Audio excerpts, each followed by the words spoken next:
یہ ملک ترقی کرے گا۔ حقیقت یہ ہے کہ زندگی حرکت اور عمل کا دوسرا نام ہے۔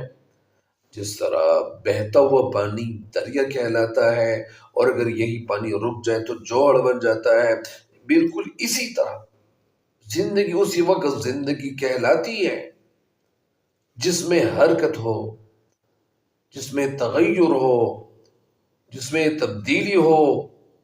جس طرح ایک شاعر کہتے ہیں کہ جنبش سے ہے زندگی جہاں کی، جنبش سے ہے زندگی جہاں کی، یہ رسم قدیم ہے یہاں کی۔ یعنی نوجوانوں کے نام ذہن میں آتے ہی طاقت، قوت، جوانی، جوش اور جذبہ اور انقلاب جیسے تصورات سامنے آنے لگتے ہیں۔ جس طرح ایک شاعر کہتے ہیں کہ فیصلہ جو بھی ہو منظور ہونا چاہیے، فیصلہ جو بھی ہو منظور ہونا چاہیے، جنگ ہو یا عشق ہو بھرپور ہونا چاہیے۔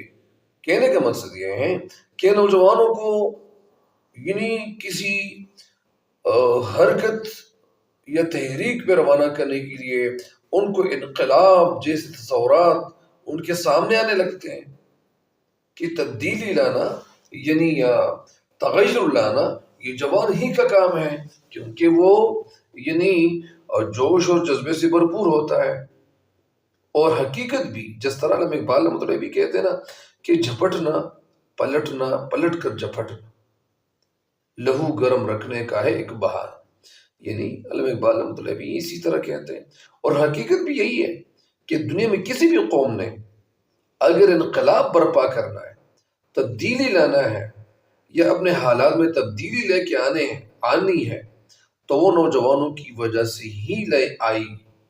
اس لیے شاعر خاص طور پر نوجوانوں کو مخاطب کر رہے، نوجوانوں کو یعنی خطاب کر رہے، اور نوجوانوں کا طرز زندگی ہی کسی بھی قوم کا طرز زندگی ہو سکتی ہے۔ یعنی اس حوالے سے ایک مصنف کہتے ہیں کہ جب یورپ نے ساری دنیا میں حکومت کی کوشش کی تو اس کا سہارا بھی نوجوان تھے۔ جب جاپان نے ٹیکنالوجی کے میدان میں سپر پاور بننے کا ارادہ کیا تو اس نے بھی نوجوانوں کے سہارے اپنے عزائم پورے کیے۔ اسی طرح جب اسلام پر نظر ڈالتے ہیں تو تب بھی ہر خالد بن ولید رضی اللہ تعالیٰ عنہ کی شکل میں